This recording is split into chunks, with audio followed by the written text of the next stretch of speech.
ఈరోజు మన అంశము మత్తయి సువార్త 6వ అధ్యాయం 33వ వచనం చదువుకొని ప్రార్థన చేసుకుని ఆరాధన ముందుకు కొనసాగండి. కాబట్టి మీరు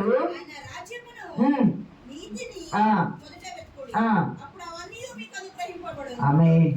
కాబట్టి మీరు ఆయన రాజ్యమును ఆయన నీతిని మొదట వెతుకుడి, అప్పుడు అవన్నీ ఆయన రాజ్యాన్ని నీతిని మొదట వెతికితే తర్వాత మనకేం దొరుకుతాయ్యా, అవన్నీ మీకు దొరుకును అని చెప్పారు. అది ప్రభు వారు చెప్పిన మాటే. శిష్యులు ఇంకొకళ్ళు చెప్పింది యేసుక్రీస్తు ప్రభు వారే స్వయంగా మన కొరకు అందించిన మాట. కాబట్టి మీరేం చేయాలంటే మొదట నా రాజ్యమును నా నీతిని వెతుకుడి, అప్పుడు అవన్నీ మీకు అనుగ్రహించబడను. మనం ఏమి చేయాలయ్యా? ఈరోజు మన అంశం ఏంటంటే, మనందరం లేచి దగ్గర నుండి అబ్బా దేవుడు మైలు కావాలా, దేవుని కృపలు కావాలా, దేవుని దీవెనలు కావాలనుకుంటాం. మనకి దేవుని ఆశీర్వాదాలు కావాలంటే మనం ఏమి చేయాలా? ఈరోజు మన అంశము దేవుని ఆశీర్వాదాలు మనకి కావాలి అంటే మనము ఏమి చేయాలా, మనం ఏమి చేయాలి మన అంశం ఈరోజు. మరి దేవుని ఆశీర్వాదాలు కావాలంటాం కదా, ఆశీర్వాదాలు అయితే కావాలంటున్నాము, అవి పొందుకోవాలి కదా. దేవుడు మనకి ఇవ్వాలా, అవి మనం పొందుకోవాలంటే మనం ఏమి చేయాలి అంటే ప్రభువు చెప్తున్నాడు, మొదట వెతకుడి. మొదటి అంశము వెతకుడి, మొదట వెతకుడి. ఏమి వెతకాల? మొదటి వెతకడం ఏమిటి అంటే మనం చదివిన లేఖన భాగం 25 నుండి చూస్తే 6వ అధ్యాయం మత్తయి సువార్తలో, మీరు ఆహారం కొరకు చింతపడుతున్నారు, మీరు వస్త్రం కొరకు చింతపడుతున్నారు. ఆకాశ పక్షులను చూడి, ఆ విత్తవు కోయవు, వాటి కొట్లేవు గసలే కూర్చుకోవడానికి. సొలొమోను కూడా గడ్డి పువ్వు ఎంత అందంగా ఉంటది, సొలొమోను కూడా వాటి వైభవం అంత అందంగా లేదు కదా. వాటికి అలంకరణ దేవుడు ఆ చిన్న పిచ్చుకలకు ఆహారాన్ని సిద్ధపాటు చేసిన దేవుడు మిమ్మల్ని విడిచిపెడతారా? చాలా మంది అంటారు, ఇంతకు ముందు ఎప్పుడు ఒక 20 ఏళ్ల క్రిందట ఒకసారి మాట చెప్పినప్పుడు ఒక సహోదరుడు ఉన్నాడు, అమ్మ వాటికైతే ఆహారం ఒక మేత ఉంటే చాలు, చిన్న పడ్డ మేత ఉంటే చాలు. మనకి కుటుంబాలు ఉన్నాయి కదా, మనకి అన్ని అవసరమే కదంటే నిజమే. ప్రభు అంటాడు, మీకేం వస్త్రం కావాలో, మీకేమి కావాలో అన్ని ఆయనకి తెలుసు కదా. మనకు ఆహారం కావాలని తెలుసు, మనకి గూడు కావాలని తెలుసు, మనకు వస్త్రం కావాలని తెలుసు, మనకు అక్కర్లోంటి అని తెలుసు, మనకు అవసరతలుంటి అని తెలుసు, మనకు సమస్తము కావాలని ఆయనకు తెలియదా? మనకు కావాలని అన్ని ఆయనకు తెలుసు. ఏ సమయానికి ఎప్పుడు ఏది ఇవ్వాలో కూడా ఎదిగిన దేవుడు ఆయన. మనిషి ఈ లోకంలో జీవించినప్పుడు సంతోషంగా ఉండేది ఏమిటి? ప్రజలు చూడలేదు కదా. ప్రసంగిలో ఏమంటాడు, నరులు తమ కష్టార్జితముతో కష్టపడి సంపాదించిన దానితో తృప్తిగా కడుపు నిండా భోజనం చేయటం, కంటికి నచ్చిన మంచి వస్త్రము ధరించటము, ఈ రెండే మనిషికి వచ్చాయి. ఈ రెండే కడుపు నిండా తృప్తిగా భోజనం చేస్తాం. అది ఏది? కష్టపడి సంపాదించిన ధనముతో తృప్తిగా భోజనం చేస్తాం, మంచి వస్త్రం ధరిస్తాం. ఈ లోకాన్ని విడిచిపోయేటప్పుడు ఆ వస్త్రము మన వెంట రాదు, కడుపుకు తినే ఈ శరీరము మన వెంట రాదు. ఒట్టి రిక్త హస్తాల వద్ద నువ్వు ఏ లోకం మొత్తం 24/7 సంపాదించిన ఏది నీ వెంట నా వెంట రాదు. మరి ఆరాటం మనకి ఎందుకు? ఈ ఆరాటము ఏర్పాటాలు ఎందుకు? భగవంతుడు మీకేమి కావాలో నాకు తెలుసు, మొట్టమొదట మనకేమి కావాలో ఆయనకు తెలుసు. కాబట్టి ఆయన ఇచ్చే శ్రమలు మనం పొందుకోవాలంటే మొదట మనం దేవుణ్ణి వెతకాలా. ద్వితీయోపదేశకాండం 4వ అధ్యాయం 29లో ఒక మాట ఏంటో చూడండి. ద్వితీయోపదేశకాండము 4వ అధ్యాయం 29 ఒక మాట ఉంటుంది. అయితే అక్కడ నుండి నీ దేవుడైన యెహోవాను మీరు వెతికిన యెడల, నీ పూర్ణ హృదయముతోను, నీ పూర్ణ ఆత్మతోను, దేవుణ్ణి ఎలా వెతకాలయ్యా అంటే నీ పూర్ణ హృదయముతో వెతకాల, నీ పూర్ణ ఆత్మతో వెతకాల. అప్పుడు ఆయన మీకు ప్రత్యక్షమవుడు, అప్పుడు ఆయన మీకు దొరుకును. కింద భాగాన్ని వెళ్తే అప్పుడు ఆయన మీకు దొరుకును. నువ్వు దేవుణ్ణి వెతకాల. దేవుణ్ణి వెతికితే అసలు గమనించండి, మనం దేవుణ్ణి వెతకాలి అంటాము, వెతుకుతున్నామంటాము. మనం ఎక్కడ వెతుకుతాము?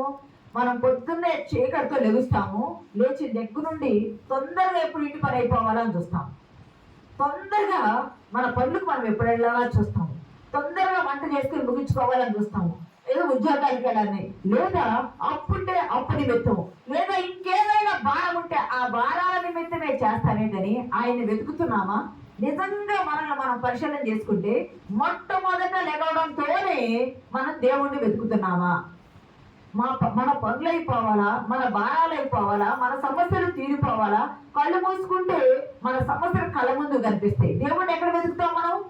దేవుడిని వెతకలేము.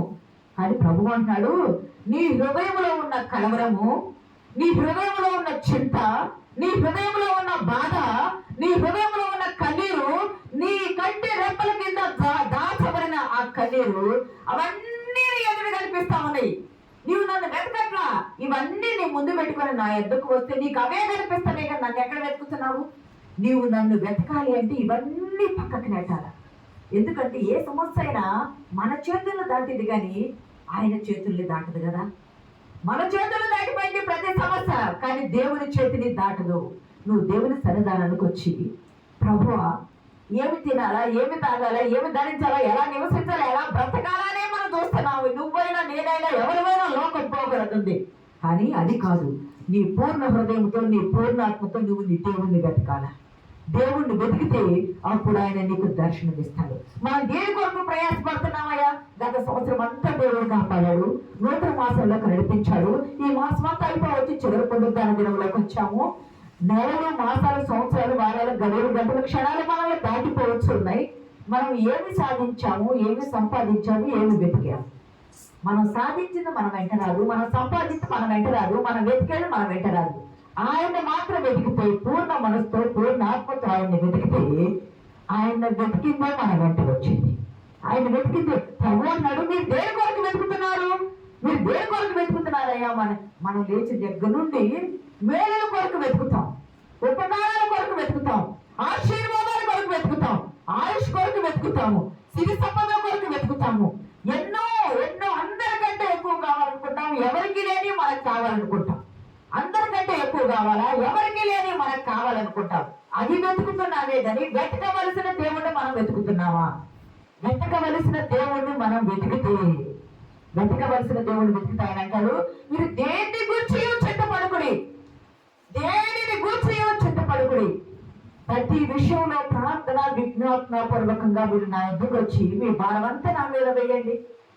వింటాము కానీ మనం మర్చిపోతాం, ఆలకిస్తాము కానీ దాన్ని గమనించము, హృదయంలో పెట్టుకోము. అంతా ఈ సంవత్సరం అంతా కాపాడి ఆశీర్వాదాల కొరకు ఎదురు చూస్తాను. మనకు దేవుడు అన్నాడు, నిన్ను ఆశీర్వదిస్తాను అంటాడు, నిన్ను మేలుతో, ఉపకారంతో, కృపలతో నింపుతానంటాడు, ప్రేమతో నింపుతాడు, సంతోషం, ఆనందంతో నింపుతాడు, నీ కుటుంబంలో నిన్ను నిలవబెడతానంటాడు. ఇన్నిచ్చిన దేవుణ్ణి మనం ఏమడుగుతున్నామా అంటే, నిర్గమాకాండ 16వ అధ్యాయంలో 4వ వచనం ఒక మాట చదవండి.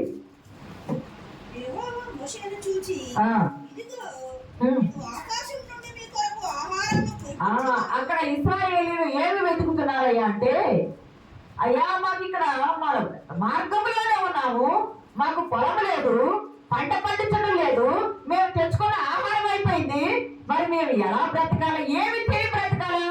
వాళ్ళు ఏం వెతుకుతున్నారా అంటే బ్రతకడం కొరకు ఆహారాన్ని వెతుకుతున్నారు. ఆహారం కొనుక్కున్నామంటే వాళ్ళ అమ్మేవారు లేరు, ఆహారం పండించుకున్నామంటే మనకి పంటలు లేవు, పొలములు లేవు, దారిలో ఉన్నాము. మరి మాకు ఆహారం ఎలా వచ్చింది? దేవుడు ఏమన్నాడు, మీరు వీటిని గురించి చెప్పబడవద్దని చెబుతున్నాడు కదా. మత్తయి సువార్త 6:33 మొదట నా రాజ్యాన్ని, నా నీతిని వెతకాలన్నాడు కదా. మీకు ఏ ఆహారం కావాలో, ఏ వస్త్రం కావాలో నేను చూస్తా అన్నాడు కదా. నడిపించే దేవుడు వాడిని మధ్యలో విడిచిపెడతాడా? విడిచిపెట్టాడు కదా. ప్రియ సంగమా, ఇశ్రాయేలీయులు మొట్టమొదట ఆహారం కొరకు వెతికారంట. ఆహారం కొరకు వెతికారు. ఆహారం కావాలయ్యా మాకు అని ఆహారం వెతికితే ప్రభు దేవుడు అంటున్నాడు, మోషే వాళ్ళు ఆహారం కొరకు వెతుకుతున్నారు కదా, నేను ఆకాశం నుండి మన్నా కురిపించేస్తానయ్యా. ఎంత గొప్ప దేవుడు. పోయిన వారం, అంత ముందు వారం చెప్పుకున్నాం కదా, 40 సంవత్సరాల పాటు పరలోకపు ఆహారం కురిసింది వారి కొరకు, మన్నా కురిసింది. నీ తర్వాత నీకు ఆహారం కావాలా? ఆహారం ఇస్తాను. నీకు వస్త్రాలు కావాలా? నీ వస్త్రము పాతికిలిపోవాలా, నీ చెప్పులు వారు కూడా తెగిపోలా, నీ కాళ్ళు వాయలా, నీ పగలు ఎండ దెబ్బలేదు, రాత్రి వెనల దెబ్బలేదు, నిన్ను కాపాడుతున్నా. ఇంకా ఏం కావాలా అంటే మొదటి రాజు 3:13 అంటాడు, నువ్వు దీర్ఘాయుడైనా ఏమీ ఎదగలేదు కానీ ఐశ్వర్యము, ఘనతలు కూడా నేను నీకు ఇస్తాను అంటున్నాడు.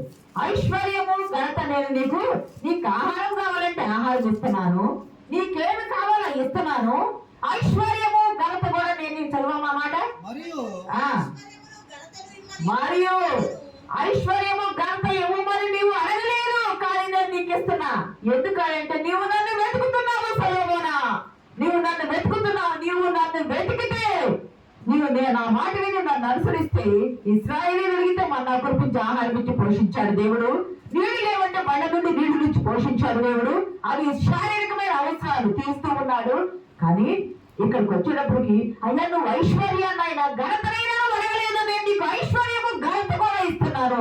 నిన్ను నూతన సంవత్సరంలో ఈ మొదటి మాసంలో దేవుడు నీతో చెప్పబడ్డ నేను నిన్ను ఆశీర్వదిస్తా. కానీ నిన్ను ఆశీర్వదించాలంటే నీవేమి చేయాలంటే, మొదట నీవు నన్ను వెతుకు. మొదట నువ్వు లెగవడంతోనే లేఖనాలు, దేవా ఈ రోజు ఏమి తినాలా, ఈ రోజు ఏం పని చేయాలా, ఈ రోజు ఏం పని ముగించుకోవాలని కాదు నువ్వు వెతకవలసింది.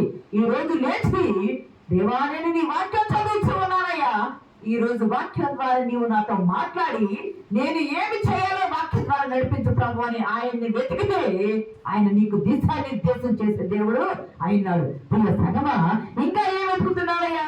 కీర్తన గ్రంథం 37:25 ఒక మాట చూడండి. నేను చిన్నవాడనై ఉంటిని, ఇప్పుడు ముసలివాడనై ఉన్నాను. కీర్తనకారుడు అంటాడు, నేను చిన్నవాడనయ్యాను ఒకప్పుడు, ఇప్పుడేమో ముసలివాడనయ్యాను. అయినా నీతిమంతుల పెద్దలు భిక్ష పెట్టుట కానీ వారి సంతానపు వారు నీతిమంతులు విడువబడుట. దేవుడు అన్నాడు, నేను ఒకప్పుడు చిన్నవాడిగా ఉన్నా, ఇప్పుడు వృద్ధుడయ్యాను.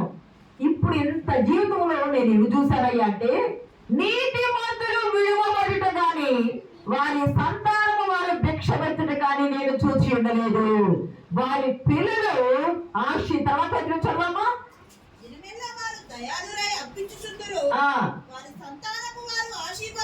దేవుని నామానికి మహిమ కలుగును గాక. దేవుడు అన్నాడు, ప్రియ సహోదరుడ సహోదరి, నువ్వు ఏం వెతుకుతున్నావు? వాక్యములో లేఖనాల్లో నన్ను వెతుకుతున్నావా? వేకుజామున లేచి నా వద్దకు వచ్చిన తండ్రి అని కుమారుడు మాత్రమే వచ్చి నన్ను వెతుకుతున్నావా? నీవు నన్ను వెతకక ఆశీర్వాదాలు, మేలులు, ఉపకారాలు, దీవెనలు కావాలని వాటి కొరకు చూస్తున్నావు కానీ వాటిని ఇచ్చే నన్ను నీవు విడిచిపెడుతున్నావు. వాటిని చూస్తున్నావు, వాటిని ఇచ్చే నన్ను విడిచిపెడుతున్నావు. నేను ఒకప్పుడు చిన్నవాడిగా ఉన్నా, ఇప్పుడు వృద్ధున్నయ్యా. నీతి మంతులు విడిచిపెట్టబడుట కానీ వారి సంతానపు వారి భిక్ష పెట్టుట కానీ నేను చూచి ఉండలేదు. వారి దయాలులో ఎప్పించి ఉందరు, వారి సంతానపు వారు దీవించబడుదురు. ప్రియ సంగమా, నీ సంతానపు వారు దీవించబడాలి, నీ సంతానపు వారు ఆశీర్వదించబడాలి అంటే మొట్టమొదట నీవేమి చేయాలి అంటే దేవుణ్ణి వెతకాలి. మొదటి సమయం ఆయనకి ఇచ్చిన ఆయన వెతుకు. పొద్దున సేవ చేయాలని ఆరాటంతో పరిగెత్తడం కాదు. ప్రభు అంటాడు, ప్రియ సంఘం ముందు వాక్యం ఇంకా చూసుకుందాం. ఆయన నీతిని, ఆయన రాజ్యాన్ని మనం వెతికేటప్పుడు పేతురు ఒక మాట్లాడుతున్నారు, ప్రభువా మేము మా ఇళ్ళనైనా, మా భూములైనా, మా పిల్లలైనా, మా కుటుంబాలైనా, మా గృహాలన్నీ విడిచి ఎందుకు వచ్చాం కదా, మరి మేము మాకు ఎట్లా ప్రభువా?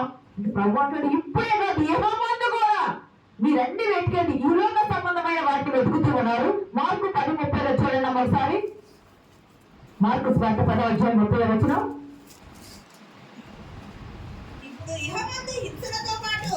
ఇప్పుడు ఇహమందు హింసలతో పాటు నూరంతలుగా ఇండ్లను, అన్నదమ్ములను, అక్కచెల్లెలను, తల్లులను, పిల్లలను, భూములను రాబోవు లోకమందు నిత్య జీవమును పొందునని మీతో నిశ్చయంగా చెప్పుచున్నాను. ప్రియ సంగమా, ప్రభు అంటారు, అయ్యా మేము ఇవన్నీ వదిలేసుకొని వచ్చాం మీ వద్దకు, మిమ్మల్ని వెతుక్కుంటూ వచ్చాం మీ వద్దకు, మరి మేము ఇవన్నీ వదిలివేస్తే ప్రభు అన్నాడు, ఇప్పుడే కాదు ఇహమందు రాబోవు కాలమందు కూడా ఇవన్నీ మీకు సమృద్ధిగా ఉంటాయని ప్రభు గారు చెప్తున్నారు. ప్రియ సంగమా, ప్రభు అన్న మనం శారీరక సంబంధమైన వాటి మీద మొదటి 4:4 శరీర సంబంధమైన సాధకము కొంచెము మట్టుకే ప్రయోజనము, కానీ దైవ భక్తి అయితే రాబోవు జీవం విషయంలో ప్రయోజనము కలుగును. 1 తిమోతి 4:8 అపొస్తలుడు పౌలు శారీరక సంబంధమైన సాధకము మనం వెతికే అన్ని శరీర సంబంధమైన సాధకాలే, అవి కొంచెం మటుకే వస్తుంది. కానీ దైవభక్తి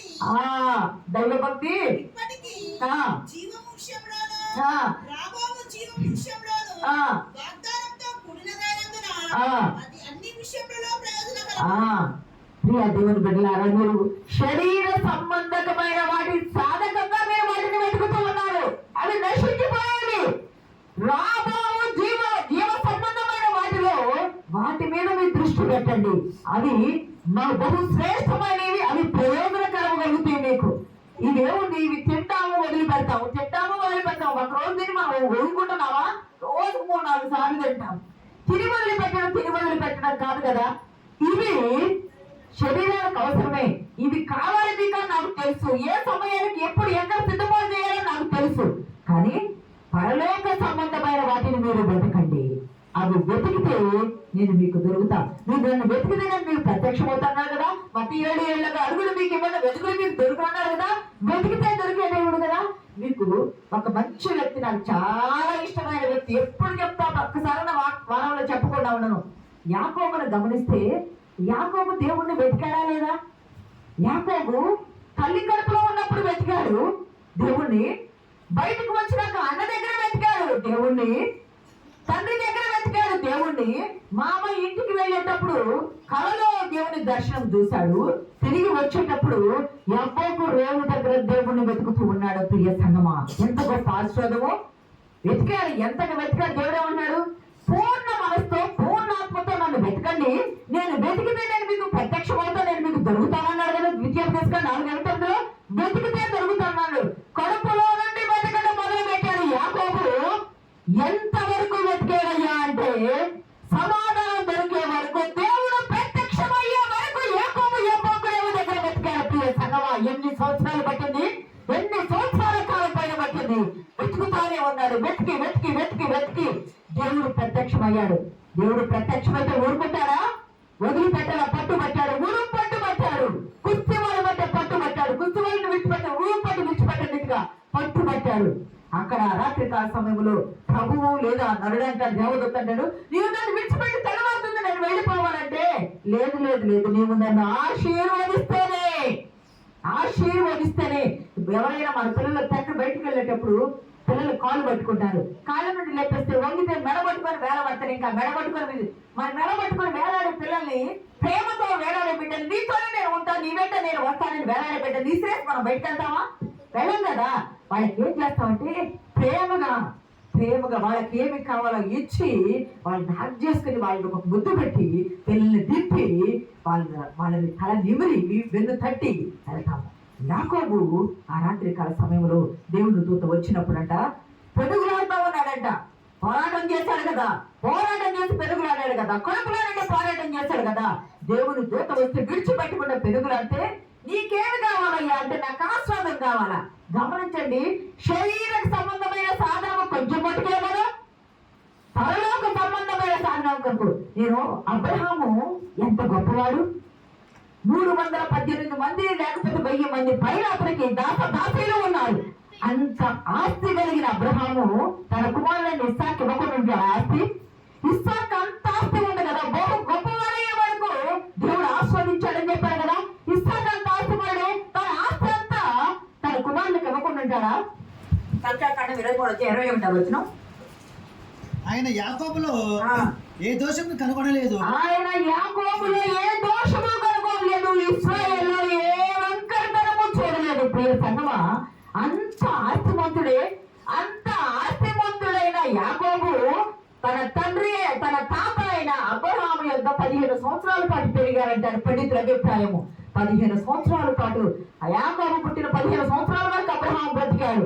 అబ్రహాము దేవుడు పిలవడము, దేవుడు తనను ఆస్వాదించడము, అవన్నీ చెప్తా ఉంటే, దేవుని ఆశీర్వాదం కొరకంట యాకోబు పెరుగులాడాడంట, పోరాడి, నీవు నన్ను ఆస్వాదిస్తేనే అయ్యా, నువ్వు ఐశ్వర్యం ఇవ్వి, నాకు దీర్ఘాయువు, నాకు పొలమివు, గొర్రెలు, గొడ్డలు, బోధలు, భార్య పిల్లలు అని అడిగారా?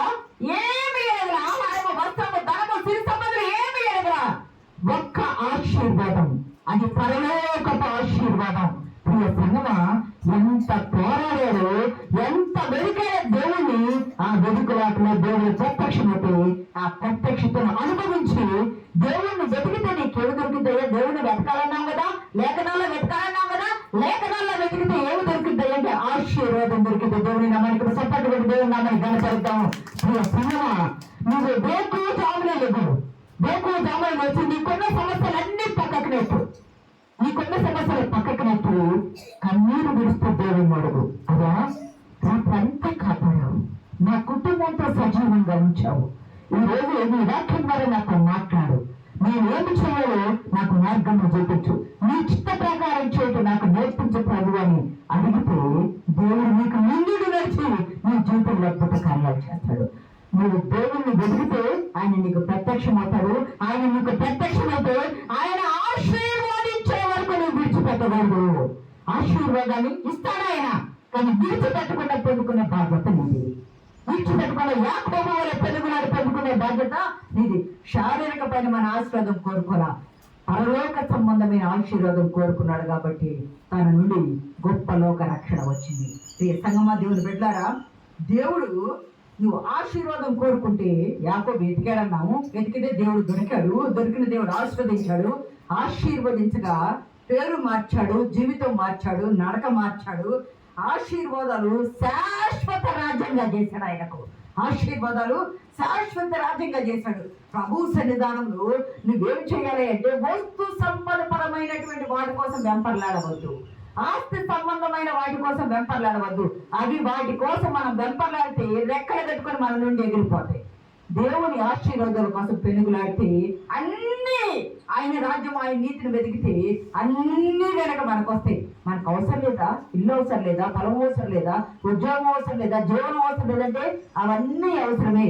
కానీ నీ పూర్ణ హృదయంతో ఆయన నువ్వు వెతికితే ఆయన నీకు ముందుండి నువ్వు వెతికిన నీ హృదయ స్థితిని బట్టి ఆయన నీకు అన్ని సిద్ధపాటు చేస్తాడు. దేవుడు ఏమన్నా దాచుకోవద్దంటాడా?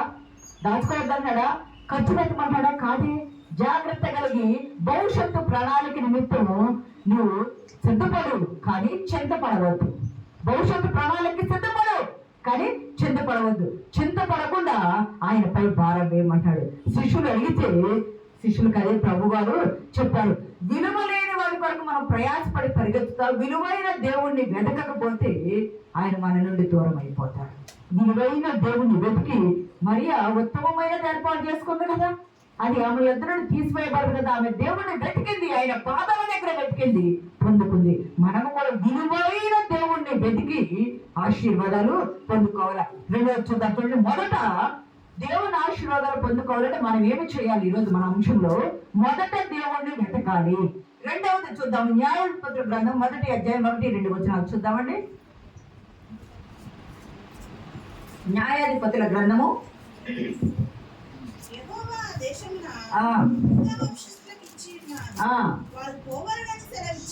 ఇక్కడ గమనిస్తే మొదట ఆ దేశంలో యోనా వంశస్థులకు ఇచ్చి ఉన్నానయ్యా, వారు పోవాలి.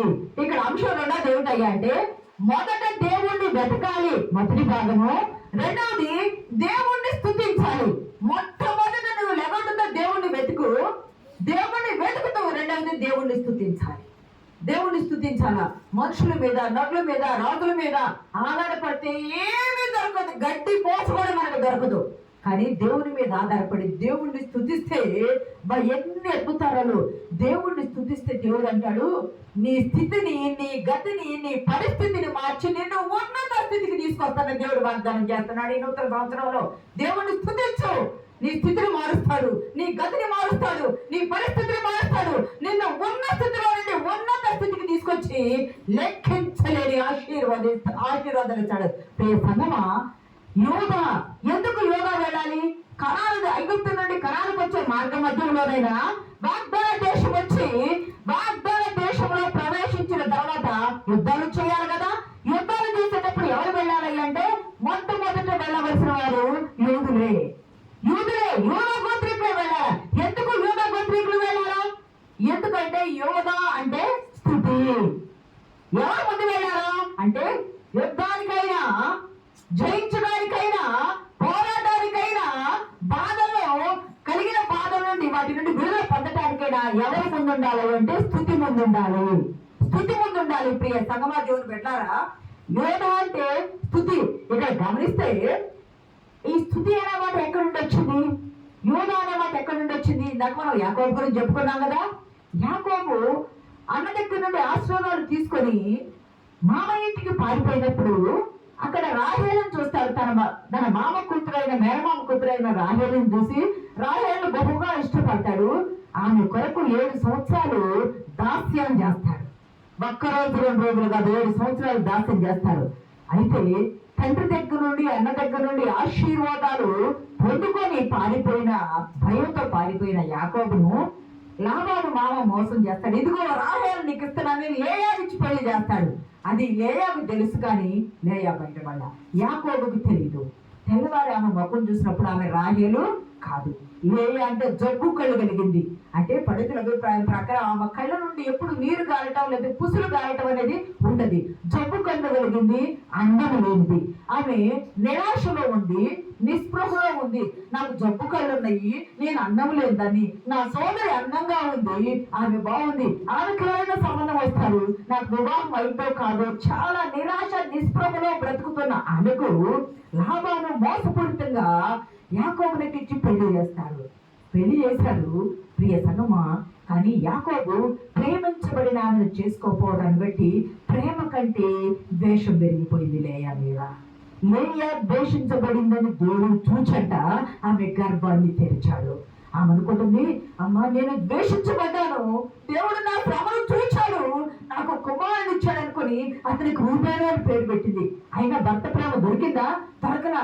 ఈసారి నా కొడుకు పుట్టాడు కాబట్టి నా భర్త నన్ను ప్రేమిస్తాడు అనుకుని షిమియోను అని పేరు పెడతాను. రెండవ కొడుకు పుట్టాడు, నా శ్రమ విన్నాడు దేవుడు, నేను పెట్టే మొర విన్నాడు దేవుడు అని షిమియోను అని పెట్టింది. అయినా భర్త ప్రేమ దొరకలా. మూడవసారి నేను మరలా దేవుడు నాకు కొడుకునిస్తాడు, నా భర్త నన్ను హత్తుకొని నా చెల్లి కంటే నా మీద ప్రేమ చూపుతాడు అని చెప్పి హత్తుకుంటాను నా భర్తని లేవి అని పేరు పెట్టింది. ప్రియ సంగమా, లేవి అని పేరు పెట్టి వాళ్ళు దేవుణ్ణి హత్తుకున్నారు, కానీ యాకోబు మాత్రం ఏమైనా దూరంగానే పెట్టాడు. ఈసారి అనుకుంటుంది, 3 కొడుకులు కన్నారు, నా భర్త ప్రేమ నాకు దొరకలా. ఈసారి పుట్టే కొడుకు బట్టి నేను యెహోవాను స్తుతిస్తాననుకొని వారికి యోధా అని పేరు పెడతానంది. ఈసారి పుట్టే కొడుకును బట్టి నేను యెహోవాను స్తుతిస్తాను. అయ్యా, నేను 3 కొడుకులు ఇచ్చావు, ఈసారి నా కొడుకు పుట్టాడు, ఆ కొడుకు యోధా అని పేరు పెడతానని చెప్పి, యోధా అంటే దేవుణ్ణి స్తుతించుట. అప్పుడు స్తుతి అనేది అప్పుడు మొదలైంది. అప్పుడు స్తుతిస్తుంది. అప్పుడు నా భర్త అన్నాడు. భర్త ప్రేమ దక్కిందో లేదో కానీ 6 కుమారులు 1 కుమార్తెని యాకోబునకు కనింది. ఆమె ప్రియ సంగమా దేవుని బిడ్డలారా, కానీ బాగా చూడండి, ద్వేషించబడతాము అని అనుకుంటాం, కానీ ద్వేషించబడ్డ వారి ద్వారానే దేవుడు అద్భుతాలు చేస్తాడు. ఈమె ద్వేషించబడింది. ఈమె ఎంత భర్త ప్రేమతో ప్రేమ పొందుకోలేక అంగలార్చింది ప్రేమ కొరకు, కానీ దేవుడు ఆమెను ప్రేమించాడు. ఎంత ప్రేమించాడు అంటే యోధా అని పేరు పెట్టి దేవుడిని స్తుతించింది కదా. ఆ స్తుతించబడిన యోధా గోత్రం అంటే ఈ లోకానికి రక్షణ, సంతోషము, సమాధానం తీసుకొచ్చే పరలోకపు దేవుడైన యేసుక్రీస్తు ప్రభువు వారు ఈ లోకానికి వచ్చాడు. దేవుని నామానికి మహిమ పట్టుకుంటే దేవుని నామాన్ని కనపడతాం. ప్రియ సంగమా, నేను హీనపరచబడ్డాను, నేను అవమానపరచబడ్డాను, నేను అందవిహీనంగా ఉన్నాను, నేను రోగిష్ఠుదాన్ని, నేను ఎవరి ప్రేమను పొందుకోలేకపోతున్నాను, చూడడానికి రూపము సొగసు స్వరూపము లేదు, నేను దరిద్రాన్ని, నాకు ఏమీ లేవు, నన్ను అందరూ వెలివేసినట్టు చేస్తున్నారు, నువ్వు దిగులు పడుతూ ఉన్నావేమో.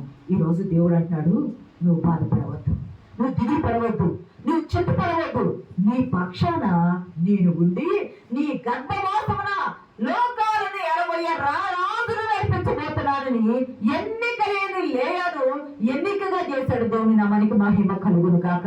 యోధా అంటే స్తుతి. మొట్టమొదట నీవు దేవుణ్ణి వెతకాలా, దేవుణ్ణి వెతుకుతూ దేవుణ్ణి స్తుతించాలా. ఎందుకంటే ఇశ్రాయేలు చేయు స్తోత్రముల మీద కీర్తన ఒకసారి చూడండి. కీర్తన 22:3 కీర్తన ఒకసారి చదవండి. 22:3 కీర్తన. పగలు నేను మొరపెట్టుచున్నాను, రాత్రి వేళను నేను మౌనంగా నుండుటలేదు. అయినను నీవు నాకు ఉత్తరమియ్యకున్నావు. నీవు ఇశ్రాయేలీయులు చేసే స్తోత్రముల మీద అయ్యా, నేను మొరపెడుతున్నా, నా మొర ఆలకించట్లేదు. లేయా మొరపెట్టింది, దేవునికి మొరపెట్టింది. దేవునికి తప్ప కొన్ని సోదరు కదా కష్ట సుఖం చెప్పుకుందామని చెప్పగలిగిద్దా? సోదరుడికి చెప్పలేదు. ఎందుకు చెప్పలేదు అంటే ఆమె రెండవ భార్య, ఆమె కోసం 14 ఏళ్ళు దాసం చేశాడు. 14 ఏళ్ళు బహుగా ప్రేమించాలన్నది చూడవలసిన. ఎందుకంటే ఆదికాండం 31లో 30 లేయా ద్వేషించబడిట చూచి రాహేలు గర్భాన్ని మూసాడు దేవుడు. లేయాకు 6 సంతానం ఇచ్చారు. లేయా అక్క యందు అసూయ పడేంతగా దేవుడు ఆమెను ఆశీర్వదించాడు. అక్క యందు నీ తోటి వారే, నీ ఇంటి వారే, నీ ప్రక్కన ఉన్న వారే, నీ రక్త సంబంధికులే నీ మీద అసూయపడే అంతగా దేవుడు నిన్ను ఆశీర్వదించబోతున్నాడు. ఈ రోజు దేవుని నామానికి మహిమ కలుగును గాక. ఈ మాసంలో దేవుడు అద్భుత కార్యాలు చేయబోతున్నాడు. ఆయనను నీవు స్తుతించాలా? ఆయన ఆశీర్వాదాలు పొందుకోవాలంటే ఆయన వెతకాలా? ఆయన ఆశీర్వాదాలు పొందుకోవాలంటే ఆయన్ను స్తుతించాలా? స్తుతులపై ఆశీర్వాడు. నువ్వు ఎప్పుడైతే స్తుతిస్తావయ్యా, ఎంత గొప్ప కార్యాలు చేశాడు ఇశ్రాయేలుకు, ఎంత గొప్ప మహిమ చూపాడు. పరలోకపు దేవుడు మట్టి మనుషులైన మన ఎద్దకు వచ్చి మహిమ ఘట్టములుగా మనల్ని చేసి మన శరీరమును దాల్చి మనలో నివాసం ఉండటానికి ఆయన వచ్చాడు. అట్టి దేవుని నువ్వు స్తుతిస్తే నీవు ఆశీర్వదించబడతావు. స్తుతిస్తానని లేయబెట్టింది. అందుకే ఇజ్రాయేల్ దీవెనిచ్చేటప్పుడు స్త్రీలకు పెళ్లి చేసేటప్పుడు కానీ గర్భవతులుగా అయ్యేప్పుడు దీవిస్తారమ్మా, నీవు లేవని ఇశ్రాయేలు వంశాన్ని వృద్ధి చేసిన లేవని ఆశీర్వదించబడదుగా. కానీ లేయ ఆశీర్వదించడానికి మొదటి ఉండే స్త్రీగా ఉంది. దేవుని నామానికి మహిమ కలుగును గాక. నీకున్న సమస్య ఏమిటో నాకు తెలియదు, కానీ నువ్వు కృంగిపోయే స్థితిలో ఉంటే కృంగిపోవద్దు. లేయవలే కృంగిపోతే దేవుడు అంటున్నాడు, నీ మొర నేను విన్నా, నీ శ్రమ నేను చూసా, నేను నిన్ను ప్రేమించా, నేను నీ కొరకు దిగివచ్చా, నీవు చేయి స్తుతిపై నేను ఆశీర్వయింది నిన్ను ఆశీర్వదిస్తా.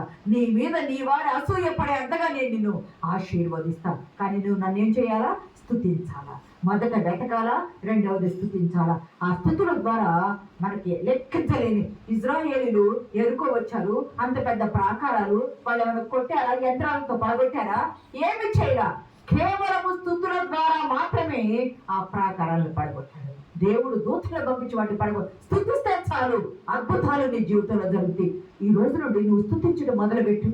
వేకుని ఈ రోజే నూతన సంవత్సరంలోకి వచ్చావు. ఈ మాసం మొదటి మాసం చివరి పునరుద్ధానంలోకి వచ్చావు. అయ్యా, ఈ రోజు వాక్యం విన్నా, వాక్యం ద్వారా నువ్వు నాతో మాట్లాడుతున్నావు. నేను మొదటిగా నిన్ను వెతుకుతాను, మొదటిగా నిన్ను స్తుతిస్తాను. నా స్తుతులపై వాసనుడయ్యండి, నన్ను ఆశీర్వదించు. స్తుతిస్తే దేవుడు ఒక భక్తుడు చెప్తాడు, ప్రార్థన చేస్తే ప్రార్థన సమాధానం దేవుని ఎదుకు వెళ్ళింది, అక్కడ నుండి నీకు సమాధానం వచ్చింది.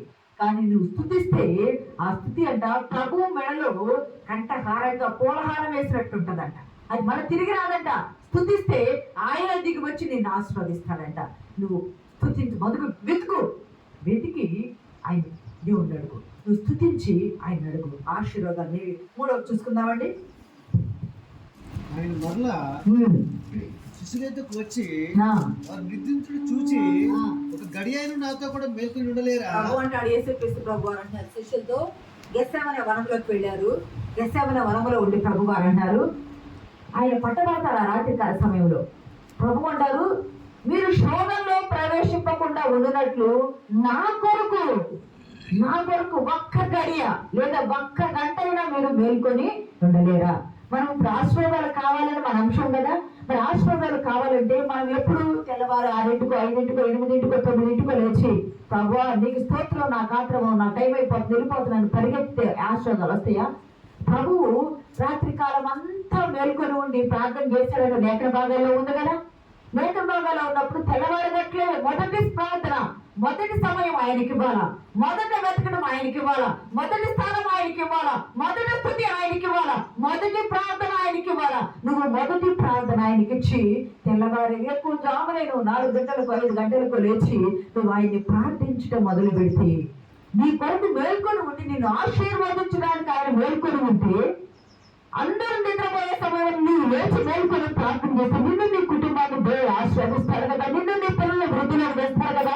నువ్వు నిద్రపోతే నాకు ఆశీర్వాదాలు కావాలి అంటే నువ్వు మేల్కొని ప్రార్థించకుండా నీ అప్పుల గురించి, నీ సమస్యల గురించి, నీ శోధల గురించి, నీ సంపాదన గురించి, నీ ఐశ్వర్యం గురించి, నీ పని గురించి నువ్వు ఆలోచన చేస్తుంటాయి. అది ఆశీర్వాదం ఎక్కడ ఉండొస్తుంది?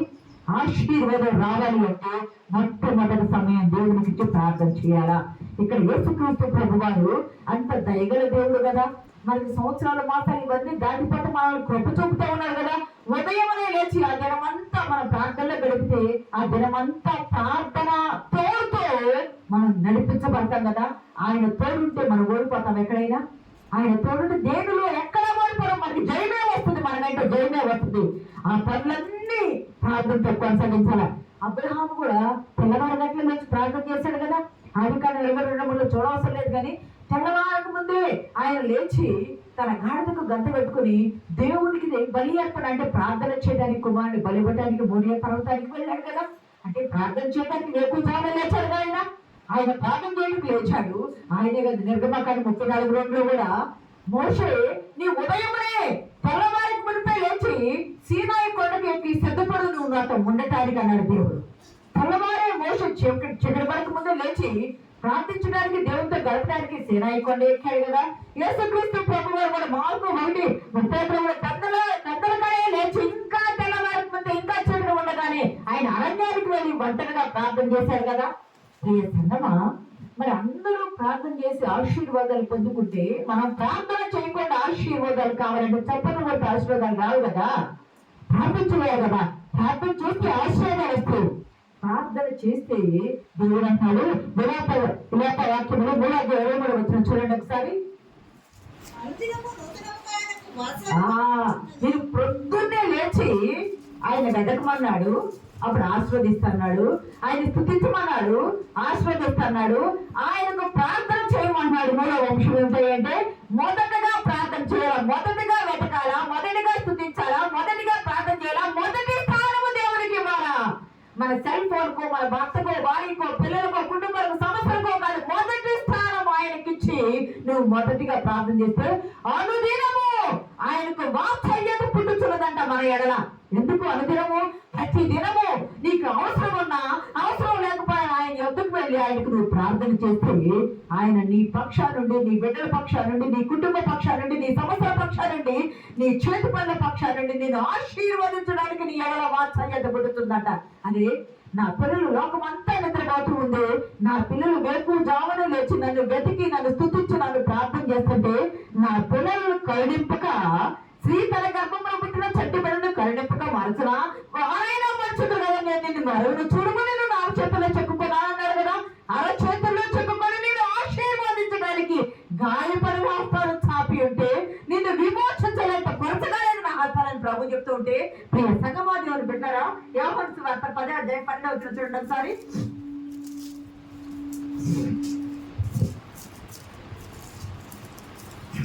ఈతగాడు గొర్రెల కాపరి కాడు కనుక గొర్రెలు తనవి కానందున తోడేలు వచ్చుట చూచి గొర్రెలను విడిచిపెట్టి పారిపోవును. తోడేలు ఆ గొర్రెలను పట్టి చెదరగొట్టును. జీతగాడు జీతగాడే కనుక గొర్రెలను గురించి లక్ష్యం చేయక పారిపోవును. అయ్యా నేను జీతగాడిని కాదు, నేను ఎవరిని? కాపర్ని. మీ కాపర్ని, మీ తండ్రిని, మీ రక్షకుడిని, మీ ప్రభువుని, మీ విమోచకుడిని మిమ్మల్ని ఆశీర్వదించవాడిని. ఆయన చనిపోయి సమాధి చేయబడి తిరిగి వెళ్ళేటప్పుడు మీకు సమాధానం కలుగును గాక, మీకు శాంతి కలుగును గాక అని ప్రభు ఆశీర్వదించాడు కదా. మరి ఆశీర్వదించే సమాధానం ఎట్లా కలిగింది? మన హృదయంలో ఉన్న సమస్యలన్నీ పోతే మనకు సమాధానం కలిగింది. మనకు సంతోషం ఎప్పుడు కలిగింది? మన బాధలన్నీ తిరిగి కుటుంబంతో సంతోష సమాధానంతో ఉన్నప్పుడు మనకు సంతోషం కలిగింది. మనం ఎప్పుడు నవ్వుతూ ఉంటాము అంటే మన నోటి నిండా నవ్వు ఎప్పుడు ఉంటుంది అంటే మన హృదయంలో దుఃఖము, మన కళ్ళలో కన్నీరు లేకుండా ఉన్నప్పుడు ఉంటుంది. ఎప్పుడు మనం ఆనందంతో గంతులు వేస్తామయ్యా అంటే మన పంటలు బాగా పండి మనకి పంట సమృద్ధిగా ఉన్నప్పుడు, మన చేతుల కష్టం మనకి నిలవబడ్డప్పుడు సమాధానం కలిగి దూడల వలె మనం గంతులు వేస్తూ ఉంటాం. ఇవన్నీ ఆశ్రయాలు కదా. ఈ ఆశ్రయాలన్నీ నేను ఇస్తానంటారు కదా. మరి ప్రభువు మేల్కొని నుండి మనల్ని ఆశీర్వదించడానికి, మన బహుమానాలు పట్టుకొని మనకి ఇవ్వడానికి చెయ్యి జాపి ఉంటే మనం నిద్రపోతా ఉంటే మన బహుమానాలు మనల్ని దాటిపోతాయి కదా. మనం నిద్రపోతా ఉంటే ఆశీర్వాదాలు మనం పట్టుకోకపోతే, ఆయన ఆరాధించకపోతే, ఆయన ప్రార్థించకపోతే, ఆయన స్తుతించకపోతే, ఆయన అడగకపోతే, ఆయన వేడుకొనకపోతే, ఆయన వేడుకొనకపోతే ఉత్తరం ఇచ్చే దేవుడు. కానీ ఇచ్చే ఆశీర్వాదం నువ్వు చేతులు చాపి పట్టుకోకపోతే చేతులు చాపిన వారి ఎందుకు వెళ్ళిపోయింది కదా. అనే సంగమా, దేవుడు నిన్ను ఆశీర్వదిస్తానంటాడు. ఈ నూతన సంవత్సరంలో నీ సమస్య తీరుస్తానంటాడు. నీ మిగిలిపోయిన పనులన్నీ కొనసాగిస్తానంటాడు. నీకున్న ప్రతి కష్టము తీర్చి నేను ఆశీర్వదిస్తానంటాడు. నువ్వు ఆశీర్వదించబడాలంటే మనం ఆరాధనకి ఎందుకు వెళ్తాం? ఆదివారం ఆరాధనకు ఎందుకు వెళ్తాం? అక్కడ అటెండెన్స్ గా, మెంబర్షిప్ గా కాదు కదా. హృదయంలో ఉన్న భారం అంతా, అది కష్టభారమైన, అది పాప భారమైన, ఆ భారమంతా ఆయన సన్నిధిలో కుమ్మరించి ఆత్మతో నింపబడటానికి నువ్వు వెళ్ళాలా. ఆత్మతో నింపబడటానికి వెళ్ళాలా. నీ భారం నీలోనే పెట్టుకొని వచ్చి ఏదో ఒక బొమ్మలాగా కూర్చొని వెళ్ళిపోతే మన భారం తీరదు. మన భారం తీరదు. గురి కలిగిన నమ్మకం, విశ్వాసం కలిగిన నమ్మకం, విశ్వాసంతో ఆయన చేస్తాడని నమ్మితే విశ్వసించేవాడు ఏమవుతాడు? కలవరు. ముగించుకుంది ఒక మాట చూసుకొని యెషయా గ్రంథము 29వ అధ్యాయము 28వ అధ్యాయం 16వ వచనం చదవండి. ప్రభువు యెహోవా ఆ, ఇలాగున సెలవిచ్చుచున్నాడు, ఆ, సియోనులో పునాదిగా రాతిని వేసిన వాడు నేనే. ఆ, అది పరిశోధింపబడిన రాయి, ఆ, అమూల్యమైన తలరాయి, ఆ, బహు స్థిరమైన పునాది అయిన మూలరాయి అయి ఉన్నది. ఆ, విశ్వసించువాడు ఆ, కలవరపడడు. విశ్వసించేవాడు కలవరపడడు. మీరు నన్ను వెతికి నన్ను స్తుతించి నాకు ప్రార్థన చేస్తే నేను చేయగలను ప్రమోటర్ కదా. అంటే ముందు రోగగ్రస్తులు పుట్టినప్పుడు నువ్వు నమ్ముతున్నావా నేను చేయగలనంటూ నేను నమ్ముతున్నానయ్యా అని విశ్వసిస్తేనే కదా నీ విశ్వాసం నేను స్వస్థపరచదన్నారు. విశ్వసిస్తే నువ్వు కలవరపడవు. ఎందుకంటే నీకంటే నీ సమస్య కంటే నువ్వు వెళ్ళి నువ్వు నమ్మిన వారి కంటే పరలోకపు దేవుడు గొప్ప దేవుడు. ఆయన ఎందుకు విశ్వాసం ఉంచు, వెతుకు, మొదటిగా స్థుతించు, మొదటిగా ప్రార్థించు. నువ్వు కలవరపడవు. కలవరపడకుండా విశ్వాసంతో వెతికితే నిన్ను ఆశీర్వదించడానికి ఆయన చేయి చెప్పాడు. ఈ రోజు నీకు ఏ సమస్య ఉందో నాకు తెలియదు.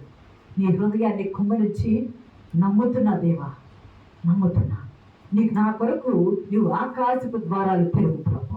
నా కొరకు నువ్వు దాచబడిన నువ్వు సిద్ధపాటు చేస్తే ఇశ్రాయేలుకు మొన్న సిద్ధపాటు చేశావు కదా, అలా సిద్ధపాటు చేసి పెట్టిన ఆశీర్వాదములు పెట్టుకునే అర్హత నాకు దయచేయి. వేకువజామున ఈరోజు తీర్మానం చేసుకోండి. ఒక తీర్మానం, అయ్యా వేకువజామున లెగుస్తాను, మొదట వెతుకుతాను, మొదట స్థుతిస్తాను, మొదట ప్రార్థన చేస్తాను, మొదట ఆశీర్వాదాలు నేనే పొందుకుంటానని తీర్మానం చేసుకుని ఇచ్చేదేవుడు సిద్ధపడి ఉన్నాడు. పిచ్చుకునే మనం సిద్ధపడి ముందుకు సాగిపోయేందుకు పరిశుద్ధాత్మ దేవుడు సహాయం దయచేయను గాక. ఆమేన్.